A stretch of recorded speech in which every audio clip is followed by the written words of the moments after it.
Hello, all.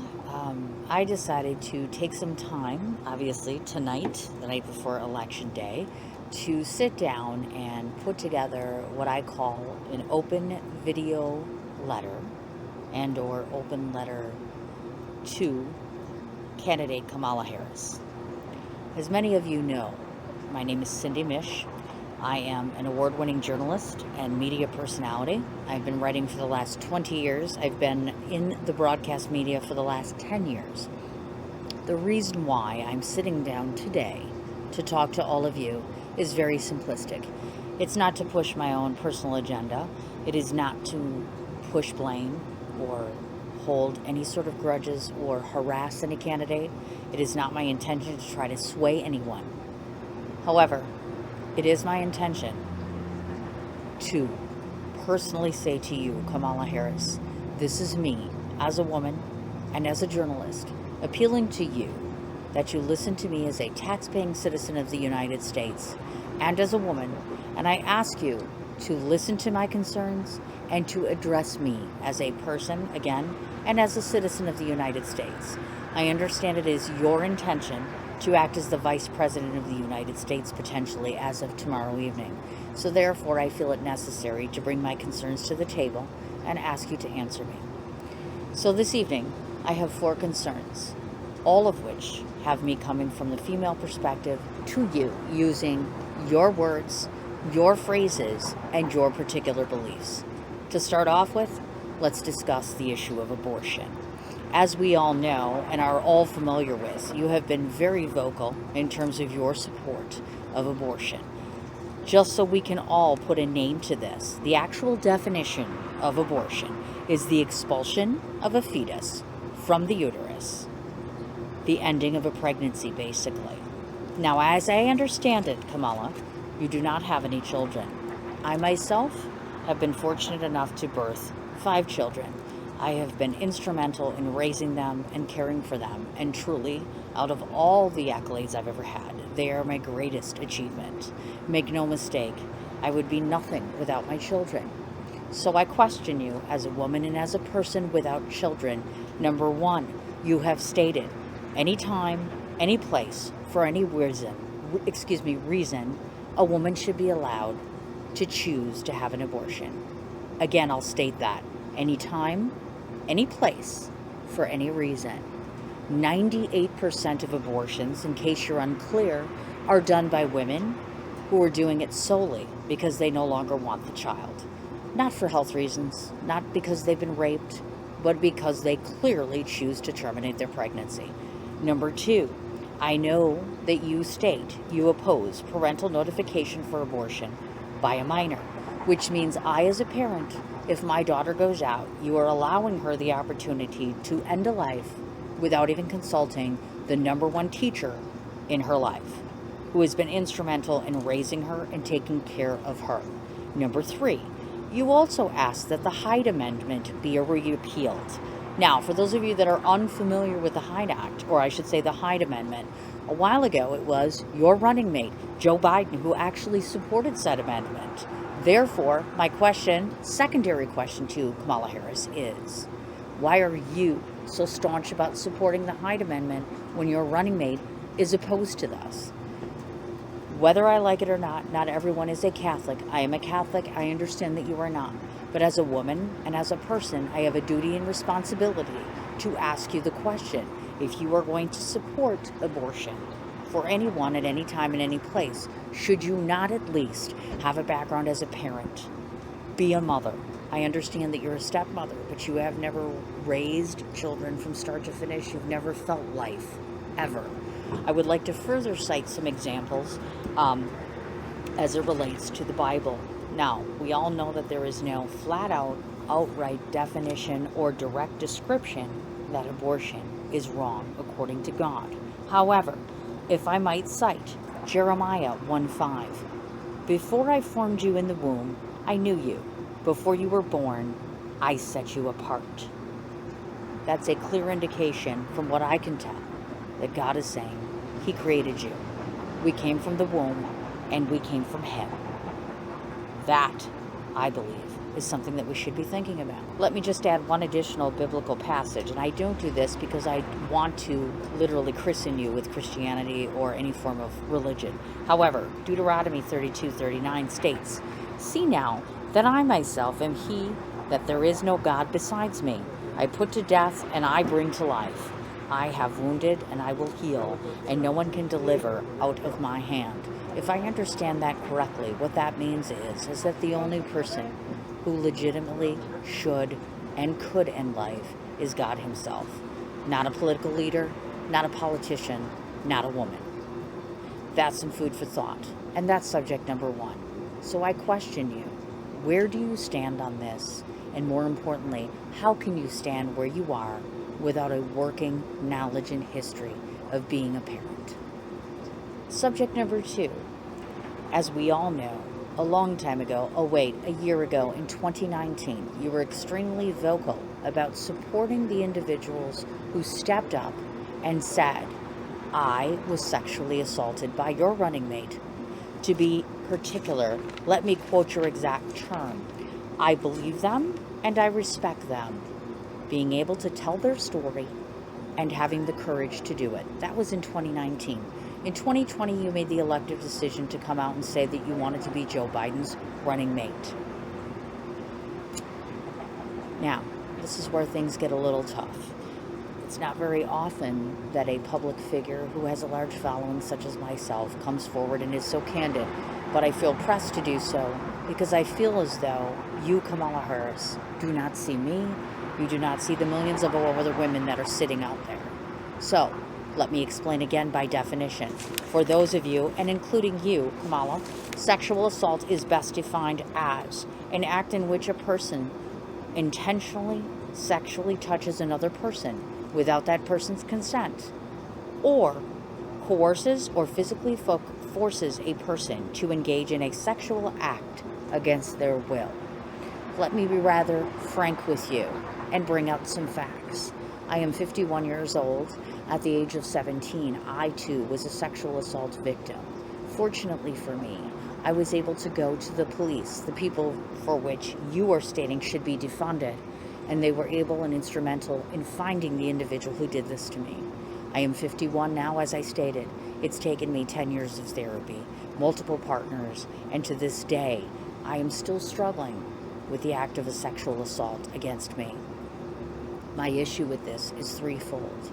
Number one, you are a woman who came forth publicly in a statement applauding and encouraging women for their choice to be, whether you like it or not, candid and frank about the fact that your running mate was inappropriate sexually.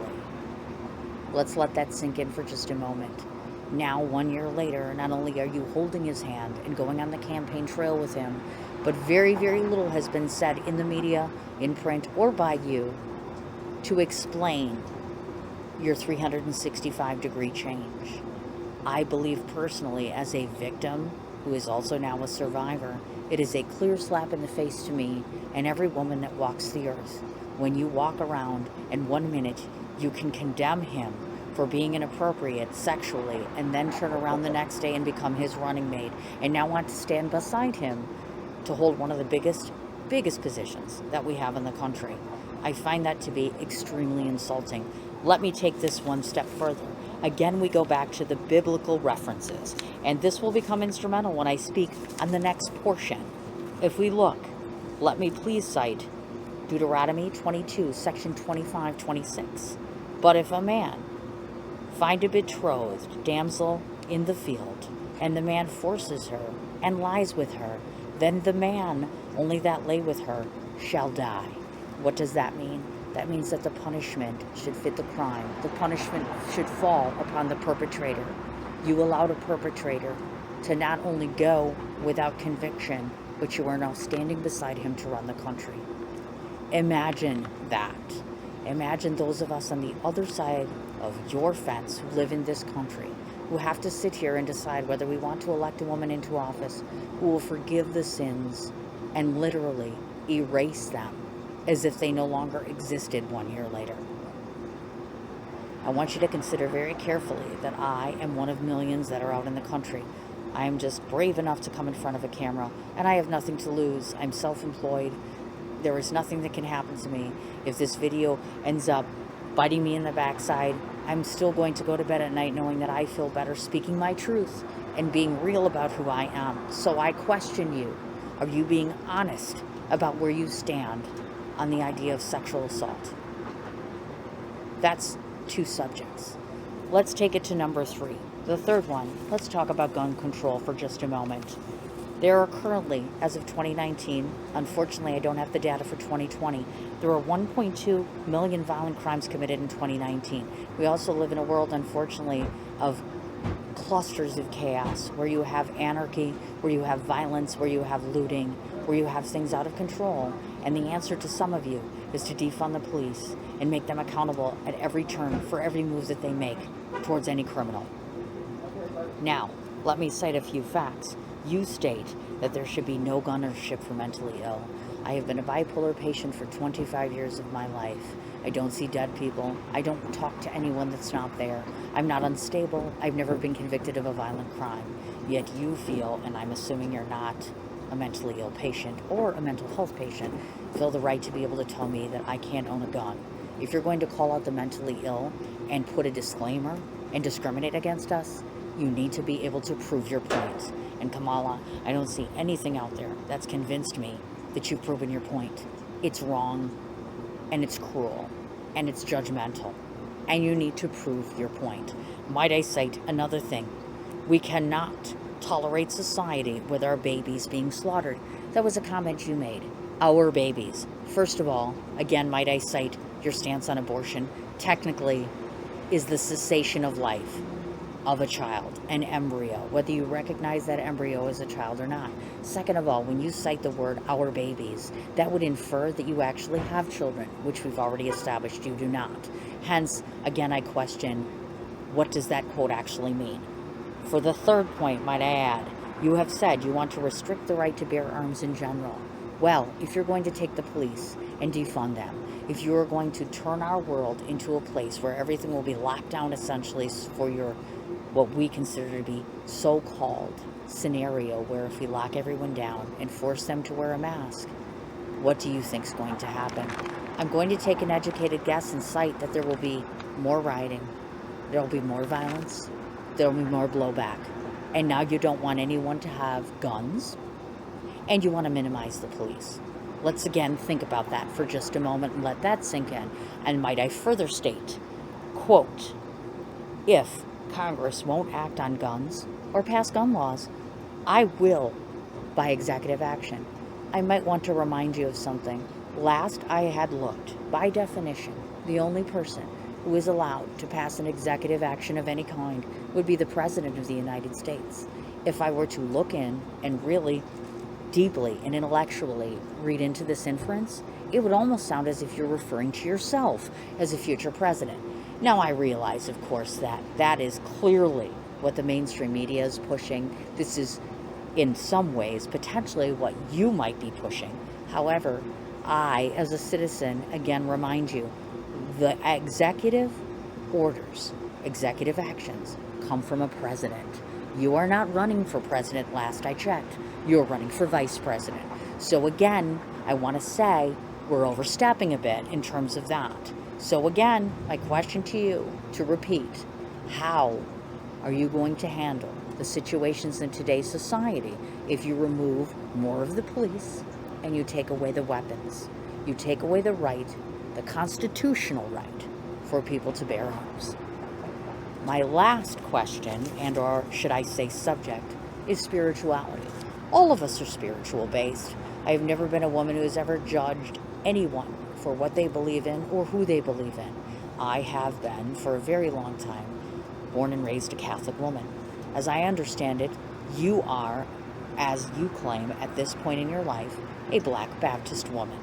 And I'll give you that. You are free to believe and to worship any God that you want. And I hold no grudge for that, and I don't judge you for that. However, I do wish to cite a few things, of course. Religion, as defined, is human beings' relation to that which they regard as holy, sacred, and absolute. So if I follow that definition, all of us are human beings that cling to something that is holy, sacred, and absolute, unless we are atheist, which again, I am not here to judge.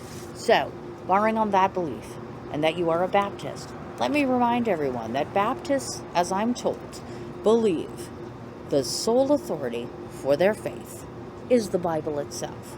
So I took an opportunity to take some time and read through the Bible, and wouldn't you know, there are a few things in there that relate to spirituality, important things that I feel should be brought to the table, of course. For instance, the Bible states that it allows God's followers to own weapons. So again, I go back to the gun control. If indeed God himself is stating that we are allowed to own and use weapons, would it not be against God's will if you were saying, let's stop using guns, let's ban them, let's make stronger gun control laws, etc.? Now, again, I go back to Deuteronomy once more. Let me read this. I read this again because, again, see now that I myself there is no God besides me. I put to death, I bring to life. I have wounded, and I will heal, and no one can deliver out of my hand. If indeed that's the case, it sounds very clear that God gives life and God takes life. So, if you were standing there as a Baptist woman, and God clearly in Deuteronomy states this, how can you again go against your own faith and say, anytime, anywhere, any place? Are you a Baptist or are you not? Are you following your faith? Are you following your own agenda? Let me cite one more time again, Jeremiah 1:5. Before I formed you in the womb, I knew you. Before you were born, I set you apart. Again, God's scripture, not mine. So again, I ask you, are you a Baptist or are you a politician pushing their agenda? As it relates to spirituality, practicing a Baptist, being a practicing Baptist rather, means that you are following a path where you encourage evangelism and also missionary work. I am aware of the many accolades that you have had during your time as district attorney. I see that you've had a very credible career as it relates to being an attorney. However, you are not on a platform where you're pushing to try to get nominated to be an attorney at this point. You are asking all of us to vote for you as the Vice President of the United States. So this is what I ask of you. I have very clearly, very calmly, and without insult or without any real, large, sizable attacking agenda, I ask you, woman to woman, Kamala Harris, I need you to answer me. I need you to tell me why you don't see my face as a survivor of a sexual assault. I need you to tell me how you can make judgments on how women should be able to choose for themselves as it relates to birthing children when you are not a mother, when you have never had that blessing in your life. Again, I ask you, if you are a practicing and faithful Baptist woman, are you true to your faith? Because that means you are obligated and you believe that the Bible is the one true teaching. I also ask you, as it relates to gun control, when election day is over, regardless of who wins, we both know that the country will be in a state of chaos. And how will you control it if you were sitting in the office, when you were taking guns and when you were taking the only real serious protection that we have? Finally, let me wrap this up with one other statement. The definition of a hypocrite, that would be a person who acts in a way that goes against what he or she claims to believe or feel, a failure to follow on one's own expressed moral principles. Ask yourself, Ms. Harris, do you want to be helpful or do you wish to remain a hypocrite? In the eyes of millions of women right now, in the eyes of the people who are trying to fight for their rights, you are saying one thing and doing another. I've never met you. I've never caused you any harm. I've never sent you any ill will. I have never, ever threatened anyone, and I've never been hurtful. I'm asking, I implore you to answer me and millions around the country. Will you help us? Or will you stay with the hypocrisy? I have no doubt that likely I will not hear back from you. However, I would appreciate it if you would answer my question as a person, a tax-paying female citizen of the United States. I thank you for taking the time to listen to me. I thank you to all the media that is going to be spreading and sharing this video. I thank you to all of my fans and followers who have helped me to be able to do this. And most importantly, I thank my partner for helping me to have the courage to do this. Regardless of what happens, regardless of whether you answer me or not, I hope all goes well for all concerned tomorrow. And I thank you.